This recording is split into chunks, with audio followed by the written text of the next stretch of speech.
On ne peut vraiment rien faire pour empêcher Arsenal de gagner cette saison en Ligue des Champions. Leverkusen avait pourtant réussi l'exploit d'y parvenir au match aller en faisant un partout contre Arsenal et en méritant même dans le contenu et au vu des événements la victoire, puisque Kai Havertz avait transformé un penalty très généreux obtenu par Arsenal en fin de rencontre. Là, sur le match retour, ce n'est pas la même histoire. Arsenal a dominé, a eu les meilleures occasions et a finalement disposé sur le score de 2-0 du Bayer Leverkusen qui n'a quand même pas à rougir de sa performance. Les Allemands ont clairement fait peur aux Gunners sur cette double confrontation, mais ça ne suffit pas pour battre le leader actuel de la Première Ligue. C'est grâce à une reprise de volée magistrale d'Eberechi Eze qu'Arsenal s'est ouvert la voie des quarts de finale et c'est Declan Rice qui est revenu refermer la porte derrière lui grâce à un second but très beau, une percée dans l'axe sur une récupération et ensuite il a réussi à placer sa frappe magnifiquement, le gardien ne bouge pas, ça a fait 2-0 à ce moment-là et puis les jeux étaient faits, clairement les Leverkusen n'avaient pas la force mentale ni physique pour revenir au score. Ils se sont bien battus sur cette double confrontation, mais Arsenal était clairement un cran au-dessus ce soir, notamment grâce à une bonne préparation de la rencontre de Mikel Arteta. Mikel Arteta qui n'a pas trop cogité sur ce match-là. Il a aligné son 11 titulaire habituel avec pour seul changement la présence de Ben White au poste derrière droit à la place de Jurien Timber qui s'est blessé le week-end dernier contre Everton. Sinon, c'était les mêmes et on recommence pour Mikel Arteta comme d'habitude. Hein, c'est un entraîneur qui fait très peu tourner, qui invente très peu, qui a ses bases, qui a ses certitudes sur le terrain et qui aime faire confiance au même 11 quasiment tous les week-ends, en tout cas sur tous les gros matchs. Et ça a payé aujourd'hui, clairement. Le choix Eberechi Eze en numéro 10, ça paye de plus en plus. On va commencer par s'occuper du cas du milieu offensif anglais qui commence vraiment à enchaîner un petit peu sous le maillot d'Arsenal, à trouver vraiment ses marques avec ses coéquipiers. Alors ça a pris beaucoup de temps, même si on se rappelle de son fameux triplé exceptionnel contre Tottenham sur la première moitié de saison. C'était son seul coup d'éclat. Son autre coup d'éclat cette saison, c'était le match retour contre Tottenham. Là, Eberechi Eze a marqué et s'est montré positivement sur cette rencontre. C'est de plus en plus le cas dernièrement et ça fait plaisir de voir que ce joueur prend enfin ses marques avec la saison en dents de scie que connaît Odegaard au milieu de terrain, avec aussi le retour de blessure très tardif cette saison de Kai Havertz. Il fallait quelqu'un qui s'impose à ce poste-là et Berechese est en train doucement, sans faire de bruit, de s'y imposer. On verra si ça rebat complètement les cartes au retour de blessure d'Odegaard, aussi si Kai Havertz réussit à trouver un niveau suffisant pour obtenir cette place de titulaire. On verra ce que ça donne. Il y a clairement un casse-tête à ce poste-là dans la tête de Mikel Arteta, mais actuellement, c'est Eberechi qui sort en tête de ce casse-tête. On peut d'ailleurs considérer Eberechi comme l'homme de ce match avec le premier but qui débloque clairement la rencontre et qui a fait le plus grand bien à Arsenal qui butait jusque-là sur un Blaschwitch absolument héroïque dans les cages de Leverkusen. Moi, mon homme du match, c'est quelqu'un d'autre et comme souvent avec les Gunners, c'est l'immense Declan Rice qui a encore été un cran au-dessus au milieu de terrain sur cette rencontre. J'ai l'impression qu'il l'est à quasiment chaque match des Gunners cette saison. C'est absolument exceptionnel ce que montre Declan Rice. Rencontre après rencontre, il fait absolument tout dans cette équipe. Il est capable d'être le joueur qui fait un tacle salvateur dans sa propre surface et sur l'action d'après, d'être le leader offensif, l'homme qui porte le ballon dans la transition, qui fait les bons choix, toujours les bons choix. Également, il tire les coups de pied arrêtés. C'est toujours dangereux lorsque c'est Declan Rice qui est à la baguette et c'est le joueur, je pense, le plus polyvalent dans le monde du football actuel. Parce qu'on peut penser évidemment à un Jude Bellingham, par exemple, mais c'est un joueur qui est beaucoup blessé cette saison. Et pour le coup, Declan Rice, lui, c'est un joueur qui est ultra polyvalent et qui enchaîne sans jamais s'arrêter. À mes yeux, c'est même le meilleur milieu de terrain du monde actuellement. Et en plus, aujourd'hui, cerise sur le gâteau, il a mis un magnifique but qui est venu chapeauter le succès des Gunners. Donc, juste un grand bravo à Declan Rice. Et si j'avais un joli trophée d'homme du match à lui décerner, il serait entre ses mains ce soir, clairement. Mais dites-moi en commentaire si vous pensez qu'un autre joueur d'Arsenal mérite ce trophée d'homme du match, ou si même vous voulez le donner par exemple à Blaschwitz qui a été absolument héroïque dans les cages de Leverkusen et qui ne peut rien faire sur les deux buts encaissés. Qui aurait pu penser lorsqu'à l'hiver 2023, Arsenal a acheté 28 millions un joueur de 29 ans à Brighton. Ce joueur allait devenir une pièce maîtresse du système de Mikel Arteta et un titulaire indiscutable chez les Gunners. Elle est absolument folle cette période que connaît Leandro Trossard à Arsenal. Ça fait 3 ans qu'il est au club désormais et Leandro Trossard joue son meilleur football actuellement avec les Gunners. Il est absolument partout sur le terrain dans un rôle un petit peu plus libre. On ne le voit pas coller la ligne comme ce que Mikel Arteta demande souvent à Gabriel Martinelli. Leandro Trossard, il a un rôle vraiment libre. Il est parfois en position de numéro 10 sur le terrain. Parfois, il se retrouve même à presser sur l'aile droite. Et c'est excellent ce que fait le Belge. On sent qu'il a les cannes, toujours, même s'il a 32 ans. Il est capable d'avoir un énorme volume de jeu, de gratter beaucoup de ballons, de faire de très bons retours défensifs pour aider Pierre Nkapié. Et offensivement également, il fait de très bons choix. Il est présent dans de très bonnes zones, notamment à cette entrée de surface. Il sait quand repiquer pour demander le ballon lorsque de l'autre côté, il y a un débordement ou une combinaison entre Saka et White, bah, c'est souvent Trossard qui est au point de pénalty. Gyökeres, lui, est plutôt, à attaquer le but vraiment sur ces actions-là et ces phases de jeu permettent à Trossard de se procurer énormément d'occasions de but et d'être absolument excellent tout simplement cette saison sous le maillot d'Arsenal. Ce n'est pas un hasard si Trossard a complètement sauté Martinelli dans la hiérarchie et en plus, le système avec, 1 heure de jeu pour Trossard, une demi heure de jeu pour Martinelli, qu'Arteta a mis en place dernièrement dans les gros matchs, ça marche super bien parce que du coup Trossard se permet de se donner à fond. C'est magnifique comment ce joueur est dans l'effort de tous les instants. Il sait qu'il va quasiment jamais finir les rencontres, Leandro Trossard, puisqu'il y a Gabriel Martinelli en concurrence avec lui sur son côté. Et du coup, ça lui permet vraiment de se donner à fond pendant 55, 60, 65 minutes. Et c'est excellent parce qu'après, en plus, il y a Martinelli qui, avec des armes fraîches, rentre sur le côté où Trossard a déjà malmené les défenseurs adverses. Et franchement, j'ai juste envie de dire bravo au Belge ce soir pour sa nouvelle excellente performance contre les Leverkusen.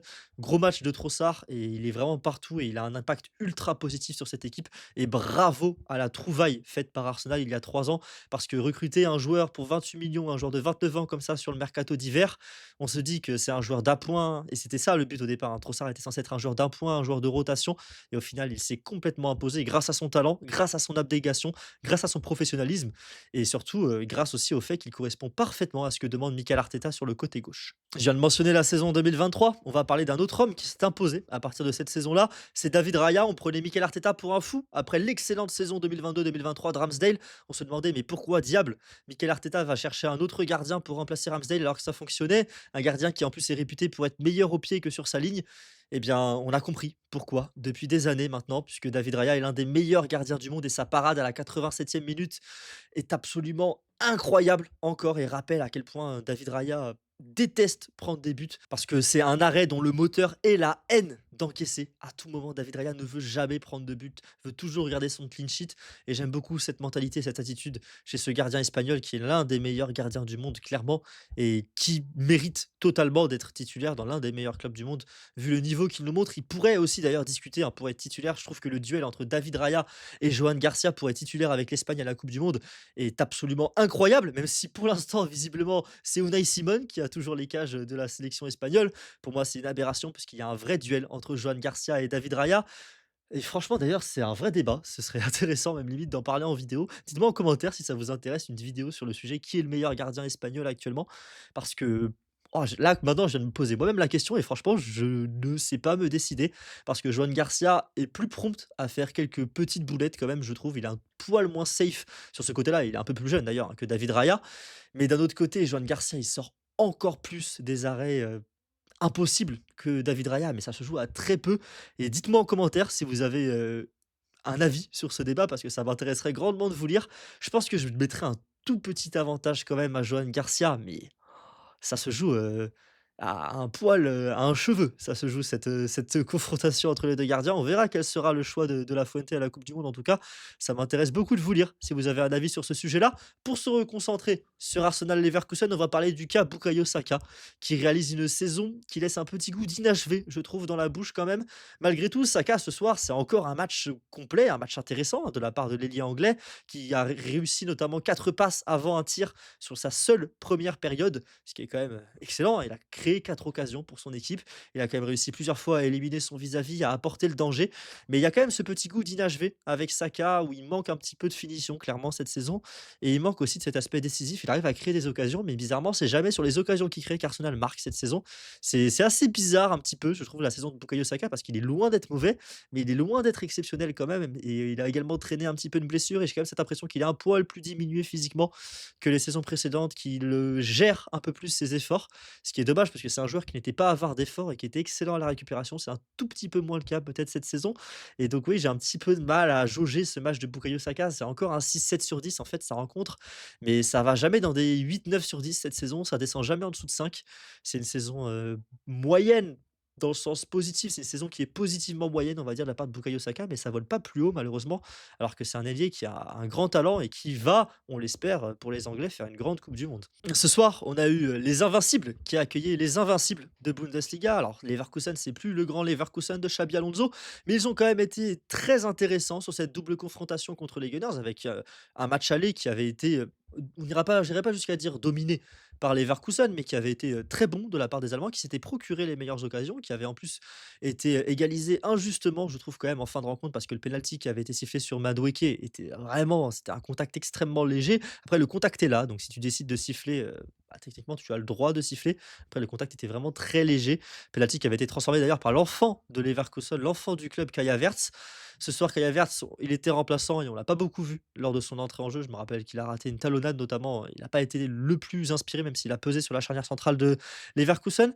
On va parler un petit peu de cette équipe de Leverkusen qui a été bonne donc sur cette double confrontation. J'ai envie de féliciter notamment Grimaldo, qui est un joueur qui a pris une dimension supplémentaire complètement dingue depuis le passage de Xabi Alonso entre ses mains. Parce que vraiment, enfin, depuis le passage plutôt de Grimaldo entre les mains de Xabi Alonso, il est vraiment excellent, hein. Moi, je l'ai vu beaucoup Grimaldo à Benfica. C'était pas ce joueur-là, hein. Là, c'est un joueur qui est en même temps un piston gauche et en même temps presque un numéro 10 dans cette équipe, un métronome. C'est aussi le deuxième meilleur buteur de Leverkusen, toute compétition confondue cette saison.